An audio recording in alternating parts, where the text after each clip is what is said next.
현재 국제 금값은 온스당 약 4,071달러 수준으로 1년여 전 최고치인 4,300달러를 넘겼던 랠리 이후 조정세를 보이고 있습니다. 그럼에도 불구하고 시장에서는 단순한 조정이 아니라 제2의 상승 국면으로의 전환 가능성이라는 경고등이 켜져 있습니다. 우선 금값이 이처럼 높은 수준에서도 하락이 완만한 점이 주목됩니다. 일반적으로 금이 4,000달러대를 유지한다면 이는 명백히 안전자산으로서의 수요가 살아있다는 신호입니다. 또한 최근 공개된 수치로 전 세계 중앙은행들이 지난 9월 한 달 동안만 총 94톤의 금을 매입했다는 보고가 있으며 이 수치가 8월 대비 3배 이상 증가한 규모였다는 분석이 나옵니다. 이처럼 가격은 조정 중이지만 수요 측면에서는 오히려 강화되는 흐름이 중요한 의미를 갖습니다. 한국 투자자 관점에서 특히 눈여겨볼 대목은 금값이 조정을 받고 있음에도 불구하고 국내 금 ETF 및 현물 매수세가 꺾이지 않고 있다는 점입니다.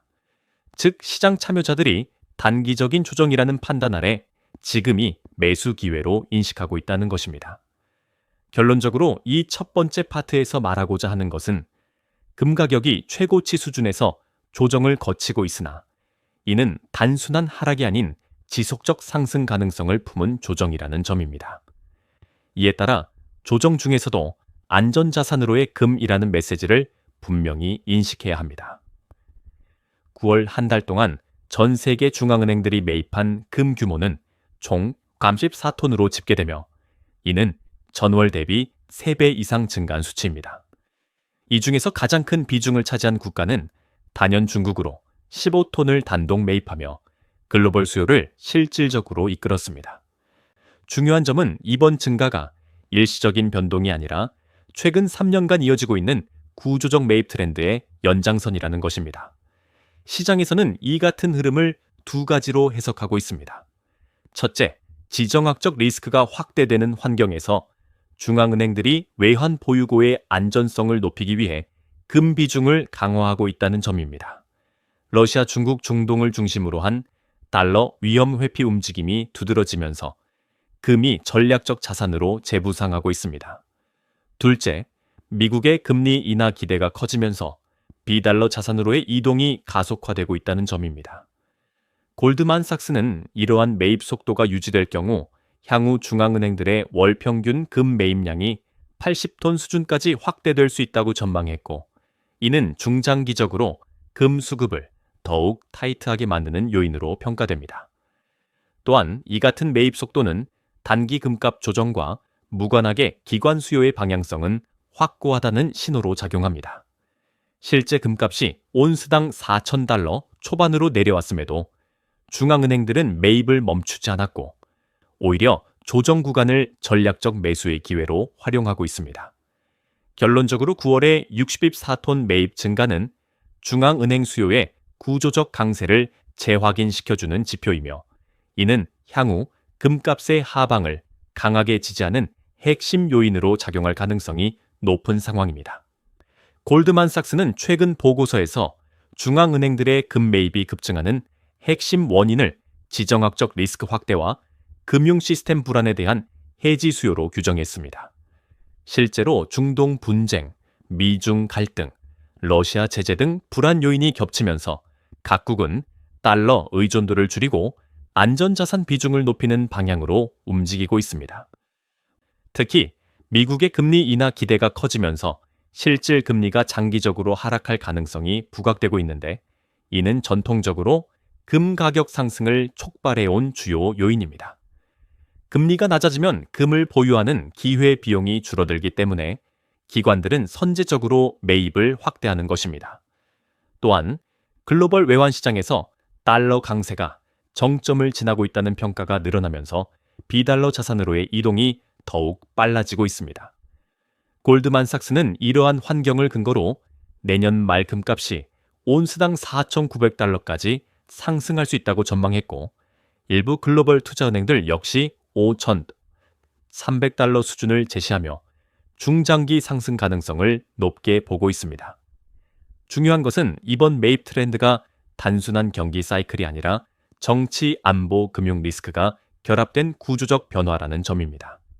그만큼 금 매입의 속도가 쉽게 꺾이지 않을 것이라는 의미이며 단기 조정 발생 시에도 기관 수요가 지속적으로 바닥을 받쳐줄 가능성이 큽니다. 다시 말해 지정학적 긴장이 해소되지 않는 한 금은 안전자산이자 전략자산이라는 성격을 더 강하게 띠게 되며 이는 앞으로 금값 변동성의 방향성을 결정짓는 핵심 배경으로 자리 잡고 있습니다. 글로벌 투자기관들은 현재 금값 조정 국면을 단기적 숨 고르기로 해석하며 중장기 상승 전망을 더욱 강화하고 있습니다. 골드만삭스는 중앙은행들의 월평균 매입 속도가 80톤 수준까지 유지될 경우 내년 말 금값이 온스당 4억 900달러에 도달할 수 있다고 분석했고 UBS 역시 비슷한 맥락에서 최대 5,000달러까지의 상승 가능성을 제시했습니다. 더욱 공격적인 전망을 내놓은 곳은 JP모건으로 지정학적 리스크가 지속되고 미국의 금리 인하 사이클이 본격화될 경우 금값이 5,300달러에 근접할 수 있다고 밝혔습니다. 이러한 전망이 공통적으로 강조하는 부분은 금리와 수급 구조입니다. 미국의 장기 금리가 정점 구간에서 내려오고 있고 실제로 시장에서는 2025년 상반기부터 연속적인 금리 인하 가능성을 가격에 반영하고 있습니다. 실질 금리가 하락하게 되면 금 보유에 따른 기회 비용이 줄어들면서 금 수요는 자연스럽게 증가합니다. 여기에 더해 중앙은행들의 역대급 순매입이 이어지면서 금 시장의 구조적 수급 타이트 현상은 더욱 강화되는 추세입니다. 특히 중국, 전 러시아, 인도, 중동 국가들의 비달러 자산 선호 현상이 지속될 경우 금값은 기존 변동폭을 넘는 새로운 레벨로 진입할 수 있다는 평가가 많습니다. 결론적으로 글로벌 예측 기관들의 전망은 가격 조정보다 추세적 상승을 더 크게 보고 있으며 이는 단순한 기대감이 아니라 수급 금리, 지정학이라는 세 축이 동시에 금 가격을 밀어올리는 구조적 배경에 기반한 분석이라는 점에서 의미가 있습니다. 다음은 중국의 금 보유 및 매입 전략에 대한 분석입니다. 중국은 공식적으로는 올해 7월 기준으로 약 2,300.4톤, 1,300톤 수행 금 보유를 보고하였으나 여러 분석가들은 실제 보유량이 5,000톤 이상일 가능성이 높다고 지적하고 있습니다. 특히 소시에테 제네랄레는 올해 중국의 금 매입 규모가 최대 255톤에 이를 수 있다고 평가했으며 이는 전 세계 중앙은행의 금 수요에서 상당한 비중을 차지할 수 있는 수준입니다.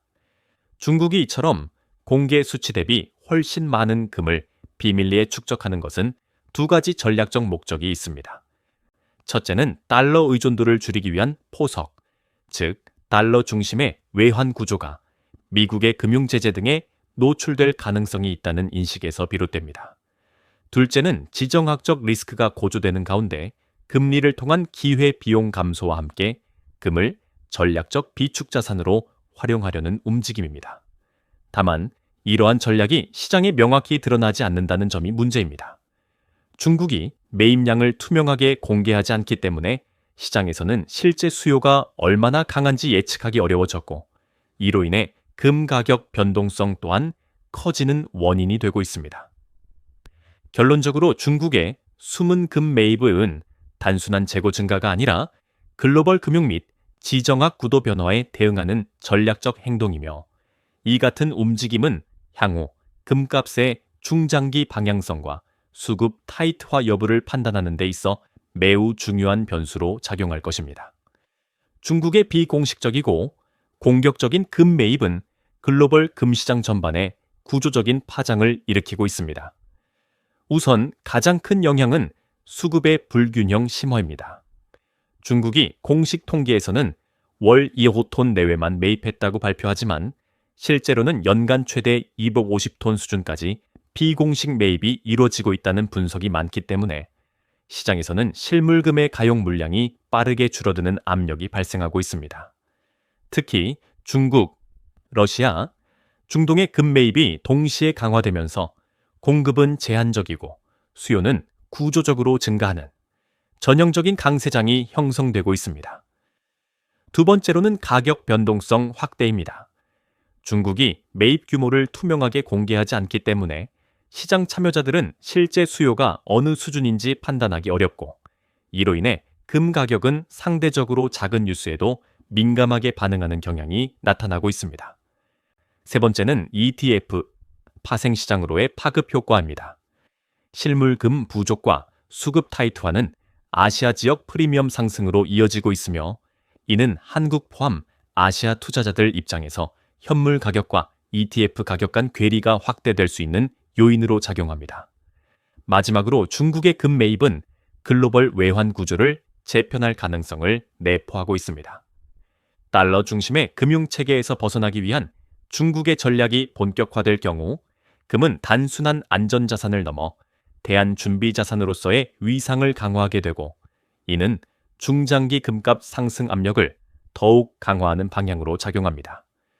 요약하면 중국의 매입 전략은 금 시장의 하방을 단단히 지지하는 동시에 변동성을 확대시키며 중장기 강세 신호를 고착화시키는 핵심 배경으로 자리 잡고 있습니다. 국내 투자자들의 금 자산에 대한 관심은 최근 들어 눈에 띄게 강화되고 있습니다. 특히 AC, KRX, 금연물, ETF, 티켓번 단셀리, 알랄로얼, 리존육선은 최근 1년 수익률이 약 40% 수준에 이르렀고, 자산 총액이 작년 말 약 6,238억 원에서 불과 몇 개월 만에 1조 2,600억 원 이상으로 급증했습니다. 또한 한 주간 5개 주요 국내 금 ETF의 순유입액이 38억 원에 달했고, 그중 ACE, KRX 금연물 ETF만으로 223억 원이 들어왔습니다. 이러한 흐름은 가격 조정 국면임에도 불구하고 개별 투자자들이 금을 매수 기회로 인식하고 있다는 강력한 증거입니다. 핵심 원인은 세 가지로 정리할 수 있습니다. 첫째, 원달러 환율과 연동되는 국내 금 시장에서는 달러 약세와 위기 대응 흐름 속에서 금이 안전자산으로 부각되고 있으며, 둘째, 현물 기반 ETF가 비교적 접근성과 유동성을 확보하면서 금을 포트폴리오 분산 자산으로 활용하려는 수요가 증가했고, 셋째, 금값 조정기를 잠복기로 보는 시각이 확산되면서 가격이 낮을 때 들어가자는 전략이 확산되고 있습니다. 다만 주의해야 할 점도 있습니다. 국내 금 ETF는 국제 금값뿐만 아니라 원달러 환율, 국내 금 프리미엄, ETF 유동성 등 여러 복합 변수에 영향을 받기 때문에 단순히 국제 금값 상승만을 근거로 삼아서 매수하기보다는 국내 구조적 요인까지 함께 고려해야 합니다. 결론적으로 국내 투자자들의 금 자산 접근은 세계 수급 및 금리 흐름과 더불어 원화, 환율, 현물 시장이라는 국내 특수 요인이 크게 작용하고 있으며, 이 점을 인식한 전략이 앞으로 더 중요한 시점입니다. 금 시장의 단기 흐름을 결정짓는 핵심 변수는 크게 세 가지로 압축됩니다. 첫째는 미국 국채금리와 실질금리의 움직임입니다. 최근 10년물 국채금리는 4%대 초중반에서 등락을 반복하고 있으며, 실질금리 또한 높은 수준을 유지하고 있습니다. 실질금리가 높을 때 금 가격은 일시적인 압력을 받을 수밖에 없지만, 시장은 이미 2025년 상반기 금리 인하 가능성을 적극적으로 반영하고 있기 때문에 금값 하락폭이 제한되는 모습입니다. 둘째는 미국 달러 지수 흐름입니다. DXY는 최근 103세찬111글루시소 사이에서 움직이며 정점을 지나 완만한 약세 흐름을 보이고 있습니다. 달러가 약해지면 금 가격에는 직접적인 상승 압력으로 작용합니다. 특히 중국, 전미, 러시아, 중동의 비달러 결제 확대가 달러 약세 구조를 강화하고 있어 중기적으로 금의 우호적인 환경이 조성되고 있습니다. 셋째는 비트코인 등 위험 자산과의 상관성 변화입니다. 최근 비트코인은 89.25에서 50달러까지 떨어지며 7개월 만에 최저치를 기록했고, 이는 단기적으로 위험 자산에서 안전 자산으로의 자금 이동을 자극하는 요인으로 평가됩니다. 금은 이러한 자금 회귀의 대표적인 수혜 자산입니다. 다만 단기적으로는 파생 시장에서의 포지션 변화도 리스크 요인으로 꼽힙니다. 헤지펀드와 기관들의 롱숏 포지션이 빠르게 바뀌는 구간에서는 금값이 뉴스를 과도하게 반영하며 급등락하는 경향이 있기 때문입니다. 결론적으로 금시장의 단기 변동성은 미국 금리, 달러, 위험자산 흐름에 의해 좌우되고 있으나 이 세 변수 모두가 중장기적으로 금의 우호적인 방향을 가리키고 있다는 점에서 조정 속 강세 구조는 여전히 유효하다고 볼 수 있습니다. 최근 비트코인 가격 급락은 금 시장에도 간접적인 영향을 미치고 있습니다. 비트코인은 11월 18일 기준 9만 달러 선이 붕괴되며 89 kum기용 저점 50달러까지 떨어졌고 이는 7개월 만에 최저치였습니다. 급락의 핵심 원인은 크게 세 가지로 정리됩니다. 첫째, 기관 투자가들의 매수세가 급격히 위축된 점입니다. 미국 ETF 자금 유입이 둔화되면서 시장의 유동성이 눈에 띄게 감소했고 이는 가격 하락의 촉매로 작용했습니다.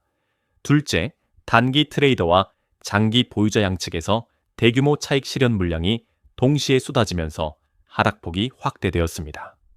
셋째, 트럼프 행정부의 관세 정책이 물가를 자극할 수 있다는 우려가 시장 전반을 압박한 점입니다. 물가 상승 가능성이 커지면 연준의 금리 인하 시점이 늦춰질 수 있고 이는 위험자산에 부정적 영향을 줍니다. 이러한 흐름 속에서 위험자산에서 빠져나온 자금 일부가 금으로 이동하는 리밸런싱 현상이 나타나고 있으며 실제로 금 가격이 온스당 4,000달러 초반에서도 강한 지지력을 보이는 배경이 됩니다. 중요한 점은 비트코인과 금의 상관성이 시기별로 달라지지만 시장 스트레스가 커지는 구간에서는 금으로의 안전자산 이동이 강화된다는 특성입니다. 현재 비트코인이 93,000달러 선까지 일부 회복했음에도 불구하고 시장의 시각은 엇갈립니다. 한쪽은 아직 바닥이 아니다라고 보고 있고 다른 쪽은 대부분 조정이 마무리됐다고 평가하고 있습니다.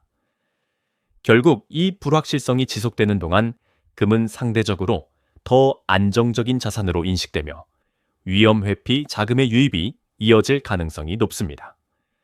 한국 투자자 입장에서 현재 금시장을 해석할 때 가장 중요한 포인트는 단기 조정 속에서도 구조적 상승 흐름은 변하지 않는다는 점입니다. 국제 금값은 온스당 4,000달러 초반에서 견조하게 버티고 있고 이는 중앙은행들의 강력한 매입과 비달러 자산 선호 확대가 하방을 강하게 지지하고 있기 때문입니다. 특히 중국의 연간 최대 250톤에 달할 수 있는 비공식 매입, 중동과 러시아의 외환 다변화 전략은 금 수급을 장기적으로 타이트하게 만드는 핵심 요인입니다. 한국 시장에서도 이러한 흐름은 뚜렷하게 반영되고 있습니다. AC KLX 금연물 ETF는 연초 대비 자산 규모가 2배 이상 늘었고 주요 국내 ETF에만 최근 한 주 동안 사고 38억 원이 순유입되는 등 기관 개인 동반 매수 흐름이 이어지고 있습니다. 단기적으로는 미국 금리, 달러 지수, 비트코인의 변동성이 금값에 영향을 줄 수 있지만 연준의 2025년 인하 사이클 전망이 유지되는 한 금은 중기 상승 모멘텀을 유지할 가능성이 높습니다. 투자 전략 측면에서는 크게 세 가지가 필요합니다. 첫째, 단기 가격 조정보다 중장기 추세 중심의 접근이 필요합니다. 실질 금리 하락이 본격화되면 금은 새로운 가격 레벨로 재평가될 가능성이 큽니다. 둘째, 원달러 환율과 국내 금 프리미엄 체크가 필수입니다. 국제 금값이 올라도 국내 현물과 ETF 가격은 환율에 직접적으로 영향을 받기 때문입니다. 셋째, 포트폴리오 비중 관리가 중요합니다. 변동성이 커질수록 과도한 집중은 리스크가 될 수 있으므로 10-2% 수준의 분산 비중이 적절합니다. 결론적으로 지금의 금시장은 단순한 피난처가 아니라 글로벌 구조 변화 속에서 전략적 자산으로 재부상하는 국면에 있으며 한국 투자자들에게도 중장기 기회의 창이 계속 열려 있는 상황입니다.